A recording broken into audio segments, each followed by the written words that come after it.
Life is never a smooth path paved with flowers. Since the day we step into the world, we will meet coldness, prejudice, loneliness, and unfair treatment. Many people will be worn down by the harsh reality, bend their backs for a stable life, abandon their inner persistence, and drift with the crowd. But there is always a kind of soul, no matter how rough the road ahead is, no matter how dark the surrounding environment is. It can hold its own dignity, stick to its inner principles, and walk firmly forward with a clear heart. The classic novel Jane Eyre tells the life story of such a tough and pure soul. For more than 100 years, this book has crossed time and borders, warmed countless lonely hearts, and also taught generations of people what true self-respect, equality, and love really mean. This is not merely a romantic love story. Behind the emotional entanglement between the hero and heroine, it is a song of praise for independent personality and unyielding spirit. The protagonist, Jane Eyre, has an ordinary appearance, an unfortunate childhood, and has suffered endless discrimination and suffering since she was a little girl. She has lived in the bottom of society for a long time, endured cold stares, harsh words, and unfair arrangements. Yet she never let the bitter experience distort her heart. She keeps a clear understanding of herself and the world, knows clearly where the bottom line of dignity lies, and never trades her soul for material comfort or temporary shelter. From a lonely orphan girl to an independent woman who dares to pursue her own heart, every step of Jane's growth is full of struggle and awakening. In the quiet night, when we slowly listen to her story, we will also find the strength to face our own life from her experience. Jane Eyre's life was doomed to be full of hardships from the very beginning. She lost her parents at an early age and became an orphan without any reliance. She had no warm home, no loving parents to protect her, and could only be sent to live with her aunt Mrs. Reed at Gateshead Hall. Originally, blood kinship should have brought warmth and shelter, but for little Jane, Gateshead Hall was a cold cage. Her aunt Mrs. Reed had never accepted her from the bottom of her heart. She regarded Jane as a burden, looked down on her humble origin, and treated her coldly all day long. Not only the hostess of the family, but also her cousins were extremely unfriendly to Jane. The boys bullied her at will, the girls alienated her, and even the servants in the mansion followed the master's attitude and treated this poor little orphan with contempt. In that luxurious and cold mansion, Jane had no right to speak, no right to laugh, and even no right to stay in the bright living room with everyone. She could only hide alone in the dim corner, endure the indifference and ridicule around her. Once, because of a small conflict with her cousin John, Jane was brutally beaten and scolded. What was worse, her aunt believed the one-sided words of her own children, put all the faults on Jane, and locked her alone in the gloomy Red Room. The Red Room was the place where her late uncle passed away. It was quiet, cold, and full of gloomy atmosphere. Little Jane was locked in the empty big room alone, surrounded by darkness and fear. She cried helplessly, felt wronged and terrified. At that moment, she deeply realized that in this world, if a person has no power and no one to rely on, even the most basic fairness is an extravagant hope. Long-term cold treatment and unfair treatment did not make Jane become timid and flattering. On the contrary, these sufferings awakened her inner resistance. She began to understand that weakness will only bring more bullying, and compromise cannot exchange for real respect. She had a strong will in her heart. Even when she was in a humble situation, she also had her own pride. She would argue, bravely when she was wronged, and would not yield to the powerful who relied on their status to bully others. Her Aunt Mrs. Reed hated this kind of character of Jane. In her opinion, an orphan girl who lives under others' roof should be obedient and submissive, instead of having her own thoughts and temper. Therefore, she made up her mind to send Jane away to Lowood School, a charity school far away, hoping to get rid of this girl who made her feel uncomfortable forever. Lowood School sounded like a place to receive education, but in fact it was another suffering place for poor orphans. The living conditions here were extremely harsh. The rooms were cold and damp all year round. The students wore thin and worn clothes and could not resist the biting cold in winter. The food distributed every day was rough and insufficient, and hunger always accompanied every child.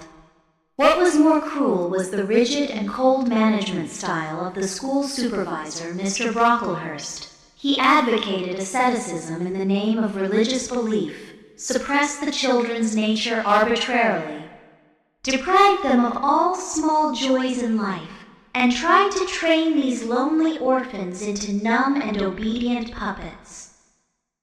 On the first day when Jane came to Lowood, she was humiliated in public. Mr. Brocklehurst listened to Mrs. Reed's slander, framed Jane as a dishonest and bad child, and asked all the students and teachers to keep away from her. Standing in the crowd of strange eyes and pointing fingers, Jane felt ashamed and painful, but fortunately, in this cold place, she also met the first group of people who gave her warmth and comfort. Among them, Helen Burns became Jane's closest friend. Helen had a gentle and quiet personality. She endured all hardships silently, believed in tolerance and forgiveness, and used her soft power to resolve all the malice from the outside world. She told Jane that hatred cannot eliminate pain, and only inner peace can make people walk out of suffering.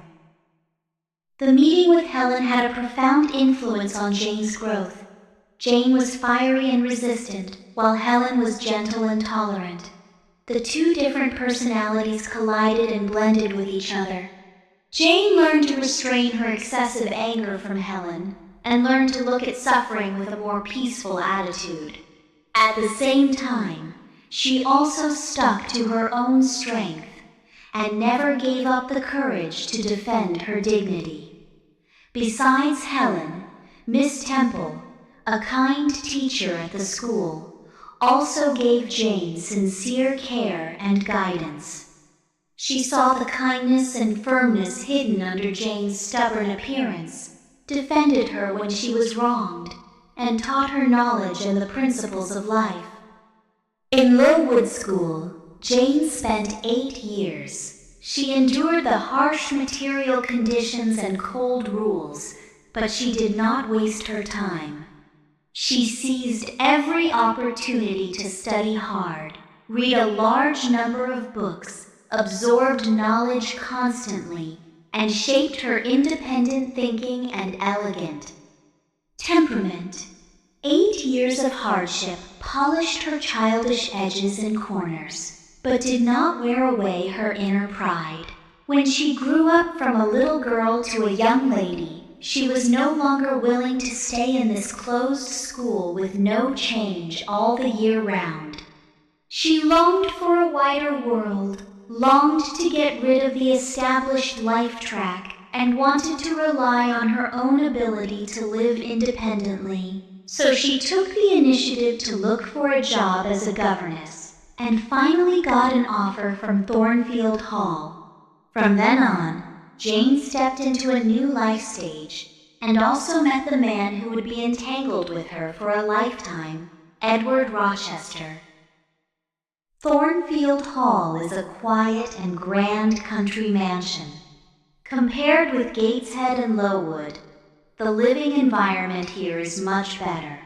Jane's job is to teach a little girl named Adele. Her daily work is easy and her life is peaceful.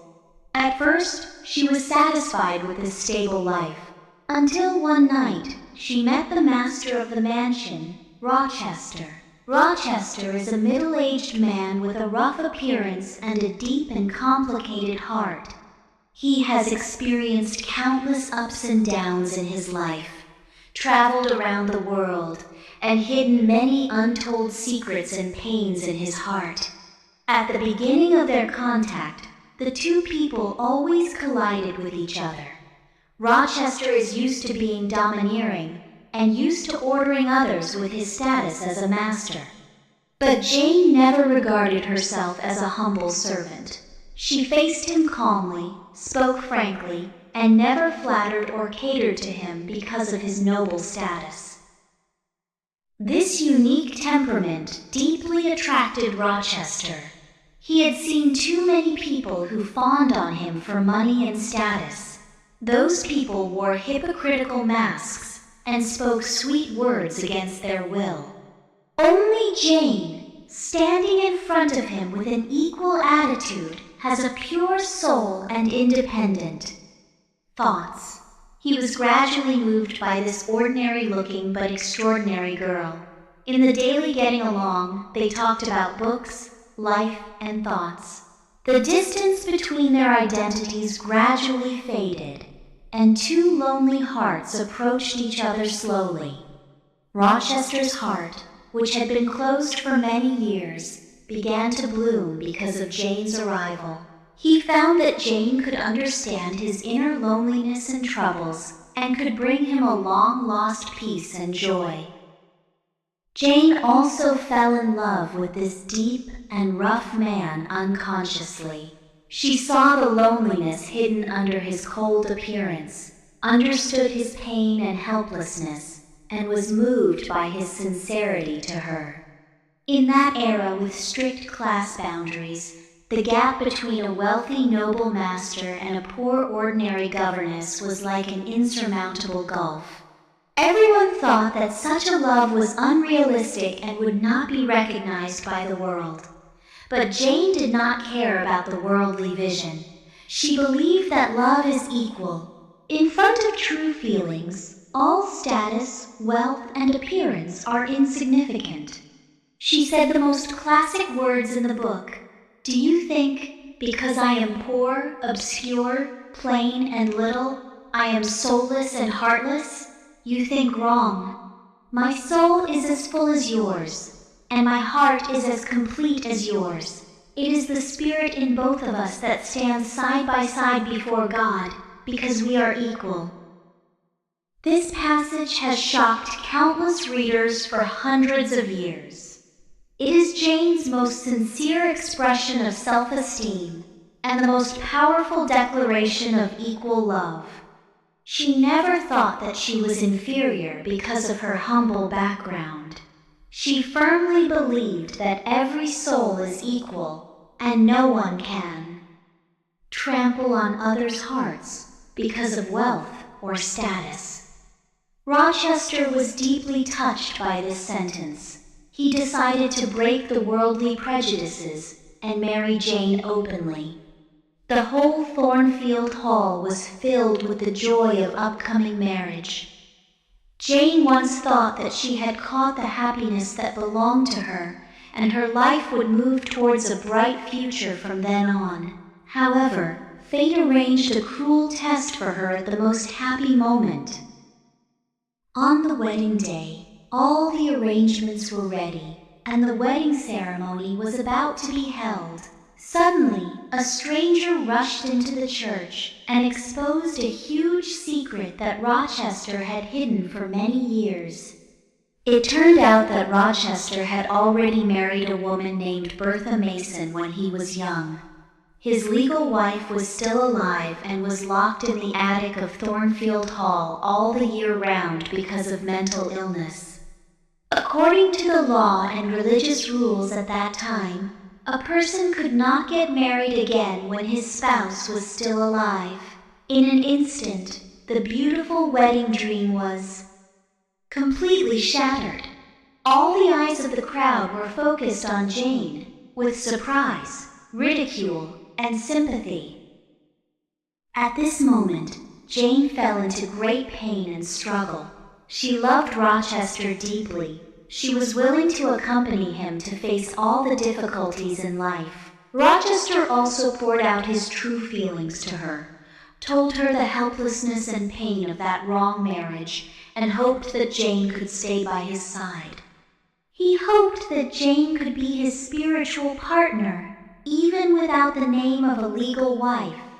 This was a difficult choice. If Jane chose to stay, she could continue to stay with the man she loved, live in a wealthy mansion, and enjoy material comfort. But at the same time, she would lose her identity and dignity, become a hidden lover, and live in the shadow forever, unable to stand side by side with her lover openly and above board. After a painful inner struggle, Jane made the most difficult decision in her life. She chose to leave resolutely. She said that she loved him, but she could not lose herself for love. She could not accept a relationship that was not equal and legitimate. Dignity is the bottom line that she has always adhered to since she was a child. She can give all her sincerity to love, but she can never sell her soul and bottom line for love. In the middle of the night, when everyone was asleep, Jane took only a small amount of luggage and quietly left Thornfield Hall, leaving behind the wealth, warmth, and the lover she loved deeply. She walked into the boundless dark wilderness alone, with no destination and no support. The days after leaving were extremely difficult. Jane lost all her shelter.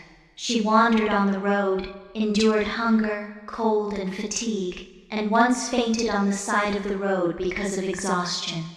She was on the verge of death. Fortunately, she was rescued by the priest St. John and his two sisters Diana and Mary. The three siblings took Jane in and gave her a temporary shelter. Later, Jane accidentally learned that she had a distant uncle who passed away and left her a large legacy. Overnight, Jane changed from a poor wanderer to a wealthy person with independent property. What is more, coincidental is that St. John and his sisters are actually her cousins. Jane, who had been an orphan all her life, finally found her own relatives and had a real family. Life has taken a turn for the better, but Jane's heart has never been able to let go of Rochester. She always misses Thornfield Hall and the man who haunts her heart. At this time, St. John put forward a proposal to her. He was a devout missionary and planned to go to a remote and barren area to preach. He hoped that Jane could marry him and go abroad to endure hardships together. His proposal was not based on passionate love, but more on rational arrangement. He thought that Jane had firm will and strong ability, and was the most suitable partner for his missionary career. Faced with this proposal, Jane hesitated. She knew that marrying St. John could get a stable family and a meaningful life, but there was no love between them. Living together without love would be a kind of spiritual torture for both sides. Just when Jane was caught in hesitation, she suddenly heard a faint call in her heart. It was Rochester's voice, calling her name from afar. This mysterious spiritual induction made Jane make up her mind instantly.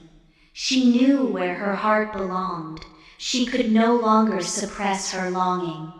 She decided to put down everything in front of her and go back to Thornfield Hall to find her lover without hesitation. When Jane set foot on Thornfield Hall again, what she saw was a scene beyond her imagination. The once grand and beautiful mansion had been burned into ruins. It turned out that Rochester's crazy wife Bertha set fire to the mansion in the middle of the night and finally fell from the tall building and died. In order to save others, Rochester was injured in the fire. He lost his eyesight and a hand and became disabled. He lost his wealth and status, and lived alone in the dilapidated cottage next to the ruins, living a lonely and gloomy life.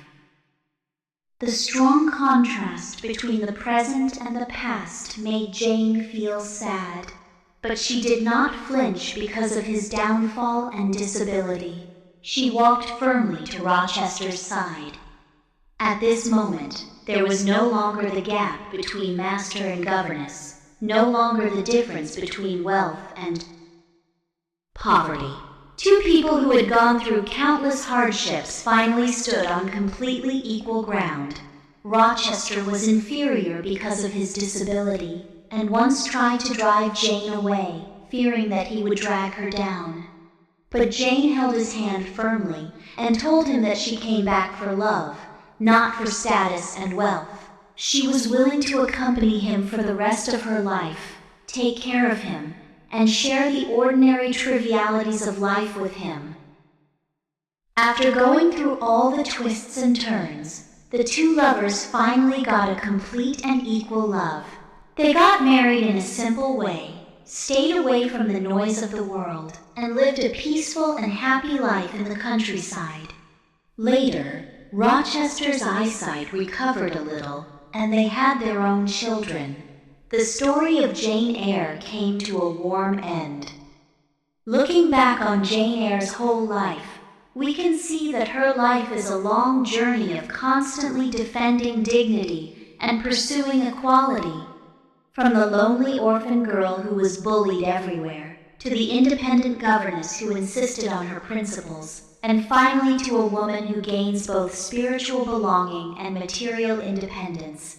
Every step she takes is based on self-respect and self-improvement. She has never been a perfect character. She has anger, hesitation, and fragility, but the most precious thing about her is that she never compromises her bottom line because of hardships, and never abandons her soul because of desire. In the era when this novel was created, women's status was humble. Most women could only rely on men for a living, and their life trajectory was arranged by others. But Jane Eyre broke all the secular frameworks. She tells every woman with her experience that a person's value never depends on appearance, origin, or the wealth attached to others. True value comes from inner independence, firm personality, and clear self-cognition. A woman can live independently with her own hands, have her own thoughts and pursuits, and do not need to attach to anyone to gain dignity and happiness.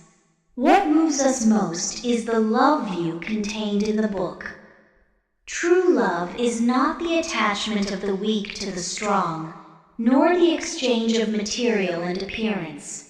True love is the equal dialogue between two souls, the mutual understanding between two lonely hearts, and the willingness to share weal and woe after seeing all the shortcomings and hardships of each other.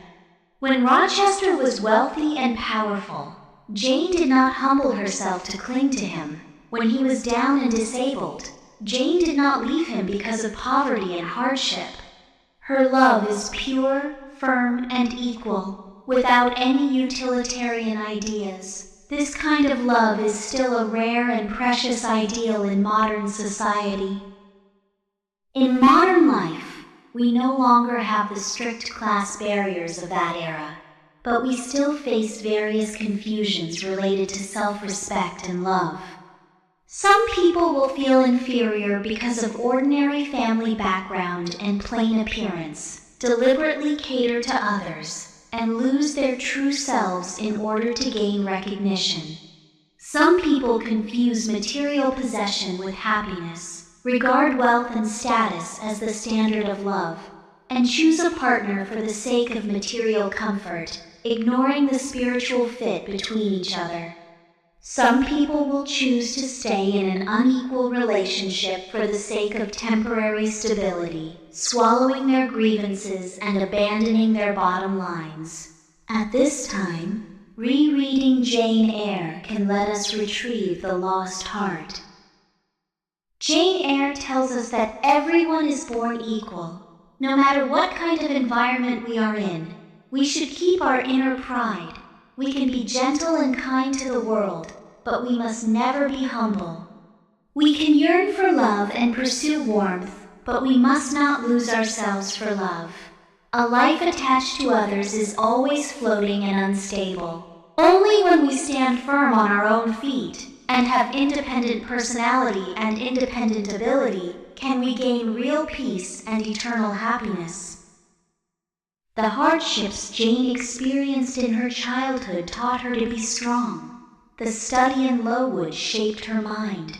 The love experience in Thornfield tempered her soul. All the pain and setbacks in her life have finally turned into the armor to protect her heart. She has walked through the darkest nights, endured the coldest indifference, and finally waited for her own sunshine. Her story also tells us that suffering is not the end of life.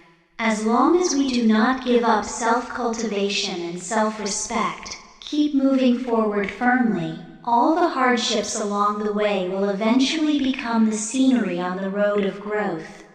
In the quiet night, listening to this story which has been passed down for more than a century, our hearts will gradually calm down. We will think about our own life and our own persistence. In the noisy world, it is easy for people to be led astray by external standards. We pursue vanity, compare gains and losses, and often forget what the most important things in life are. But Jane Eyre's story reminds us all the time. The most precious wealth of a person is not money, status, or appearance, but the independent soul that can think independently, the unyielding will that does not fear hardships, and the pure heart that adheres to the original intention. Many people think that Jane Eyre is a story about love, but in essence, it is a story about self-salvation. Jane did not rely on the salvation of others all her life. She saved herself with knowledge, strengthened herself with perseverance, and completed the transformation of life step by step. She knows clearly what she wants and what she cannot give up. This kind of clear self-awareness is exactly what many of us lack. We are often confused by the voice from the outside world, do not know what kind of life we should live, and do not know what kind of person we should be. When we feel confused and lost, we might as well learn from Jane Eyre. First, learn to be independent. Material independence and spiritual independence are the foundation of all happiness. Rely on your own hands to create life. Rely on your own mind to distinguish right from wrong, and do not pin all your hopes on others. Second, learn to respect yourself. No matter how others treat you, do not belittle yourself. Everyone has the unique value of existence.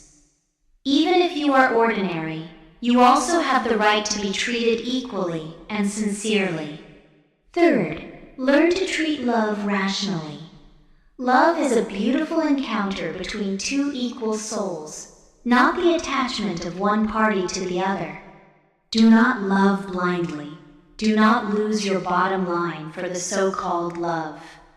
If a relationship makes you humble and painful, it is not true love. The world is changing, and the years are passing, but the spirit conveyed by Jane Eyre will never be outdated. Whether in the past, present, or future, people need the strength of self-respect, independence, and equal love. This book is like a quiet old friend, accompanying us through countless lonely nights. When we are wronged, it teaches us to hold our heads high. When we are confused, it guides us to find the direction. When we are eager for love, it reminds us to keep our hearts clear. Jane Eyre's life has experienced great ups and downs. She has been an orphan, a wanderer, a rich man, and a lover. Her identity has changed many times. but her inner persistence has never wavered. From youth to maturity, from loneliness to happiness, she has always been true to herself. This is the most touching part of her life. In the middle of the night, the rain beats the window lightly, and the room is quiet and warm. Let this story flow slowly in our ears, moisten our hearts, and let us regain the courage to be ourselves. Life will always have unsatisfactory things, and the road ahead will inevitably have thorns. But as long as we keep our dignity, stick to our original heart, walk independently and live sincerely, we can walk through the wind and rain and meet our own warm sunshine. May every one of us, like Jane Eyre, have a strong soul, live with self-respect, love with bottom line, and spend every day of our life calmly and firmly. May we not be trapped by the secular vision, not moved by temporary comfort, always know what we want and always keep the light in our hearts. This is the greatest enlightenment that Jane Eyre brings to every reader after 100 years.